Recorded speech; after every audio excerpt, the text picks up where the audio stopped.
آج ہم Lahore high court کے ایک کافی دلچسپ فیصلے کا جائزہ لے رہی ہیں۔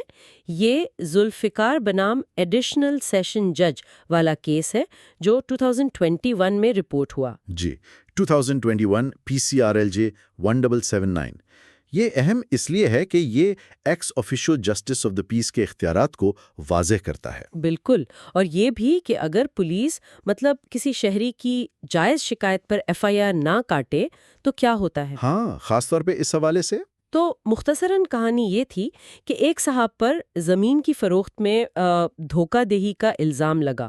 پولیس نے FIR نہیں کاٹی۔ جی معاملہ پھر ایکس آفیشو جسٹس آف دی پیس یعنی EOJP تک گیا اور پھر ہائی کورٹ تک۔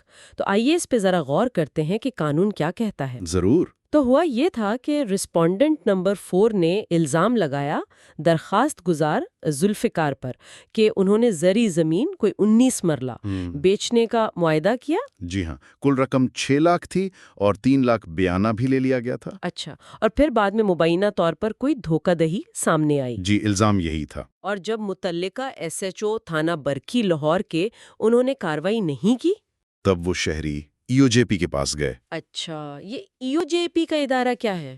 ذرا یہ سمجھا دیں۔ جی دیکھیں، ضابطہ فوجداری یعنی CRPC کی دفعہ 22A ہے، اس کے تحت سیشن جج یا ان کے نامزد کردہ ایڈیشنل سیشن جج EOJP کے طور پر کام کرتے ہیں۔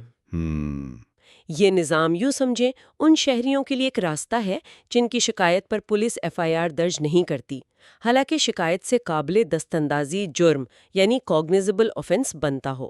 اچھا، یعنی ایک متبادل فورم۔ بالکل، مقصد یہ ہے کہ لوگوں کو جلدی اور سستے انصاف کا ایک راستہ ملے۔ تو EOJP نے پہلے کیا کیا اس کیس میں؟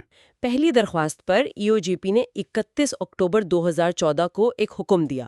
اس میں رسپونڈنٹ نمبر 4 کو کہا کہ وہ متعلقہ SHO سے رابطہ کریں۔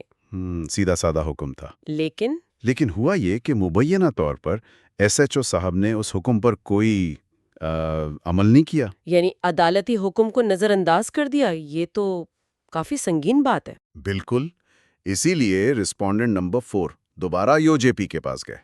اچھا، اس بار 12 جنوری 2015 کو EOJP نے نوٹس لیا کہ پہلے حکم پر عمل نہیں ہوا، تو انہوں نے ایک تفصیلی حکم جاری کیا۔ اس میں کیا ہدایات تھیں؟ اس میں لاہور کے CCPO کو ہدایت دی گئی کہ وہ 7 دن کے اندر SHO سے وہ جو پہلا حکم تھا نا 31 اکتوبر والا، اس پر عمل کروائیں، یا پھر اگر ضرورت ہو تو CRPC کی دفعہ 551 کے تحت خود کارروائی کریں۔ اور ساتھ یہ بھی کہا کہ جس SHO نے حکم نہیں مانا اس کے خلاف پولیس آرڈر 2002 کے تحت محکمانہ کارروائی بھی شروع کی جائے۔ واو، یعنی EOJP نے تو کافی سخت موقف لیا۔ جی، تو پھر ہائی کورٹ نے اس معاملے پر کیا کہا؟ کیا EOJP کے پاس واقعی اتنے اختیارات ہیں؟ جی بالکل، اور یہی اس کیس کا آپ سمجھے مرکزی نقطہ ہے۔ لاہور ہائی کورٹ نے فیصلے میں بہت واضح طور پر کہا کہ EOJP کے فرائض صرف انتظامی نہیں بلکہ نیم عدالتی ہیں، کوازی جوڈیشل۔ نیم عدالتی یعنی؟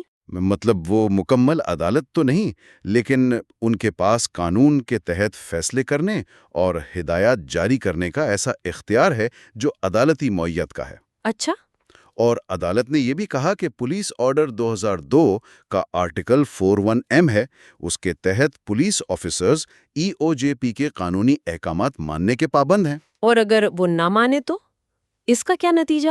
تو اس کے نتائج ہیں۔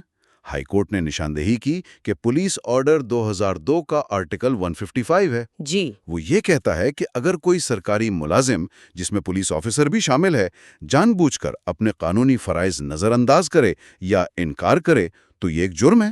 جرم یعنی فوجداری مقدمہ بن سکتا ہے؟ جی ہاں، قابل دستاندازی پولیس جرم ہے، کوگنیزیبل، مطلب پولیس بغیر وارنٹ گرفتار کر سکتی ہے، اور سزا 3 سال قید تک ہو سکتی ہے۔ اچھا، یہ تو بہت اہم بات ہے۔ جی، فیصلے میں FIR اور استغاثہ یعنی پروسیکیوشن کے فرق پر بھی کچھ بات ہوئی ہے؟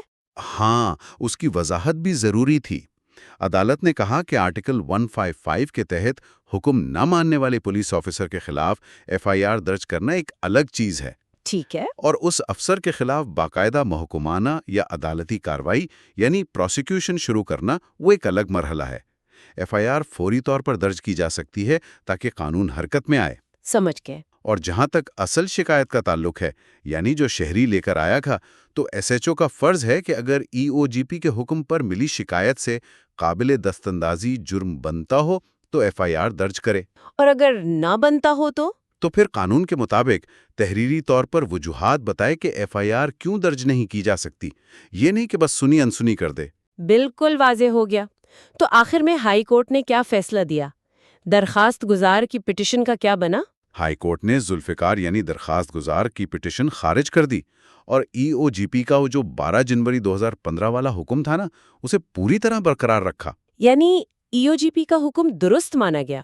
جی ہاں، عدالت نے مانا کہ ای او جی پی نے اپنے اختیارات کے اندر رہتے ہوئے بالکل صحیح حکم دیا تھا، جس میں سی سی پی او کو عمل درآمد کرانے اور حکم عدولی کرنے والے ایس ایچ او کے خلاف کارروائی کی ہدایت تھی۔ تو اس سے تو ای او جے پی کے نظام کی اہمیت بہت بڑھ جاتی ہے، شہریوں کے لیے بھی اور پولیس کے احتساب کے لیے بھی۔ بالکل۔ تو اس ساری گفتگو کا لب لباب کیا ہے؟ اہم نقطہ کیا نکلا؟ دیکھیں، اہم نقطہ یہی ہے کہ ایکس اوفیشیو جسٹس آف دا پیس کا کردار صرف رسمی نہیں ہے، ان کے پاس حقیقی نیم عدالتی اختیارات ہیں کہ وہ پولیس کو قانون کے مطابق کام کرنے پر مجبور کر سکیں۔ اور ان کے احکامات کو سنجیدگی سے لینا ہوگا۔ جی، اور اگر پولیس افسران ان کے قانونی احکامات کو نظر انداز کرتے ہیں تو ان کے خلاف نہ صرف محکمانہ بلکہ فوجداری کارروائی بھی ہو سکتی ہے، جس کے سنگین نتائج ہو سکتے ہیں۔ ٹھیک ہے۔ جی بالکل، یہ کیس اس قانونی ڈھانچے کو آپ کہیں مضبوط کرتا ہے جو پولیس کے احتساب کو یقینی بنانے کے لیے موجود ہے۔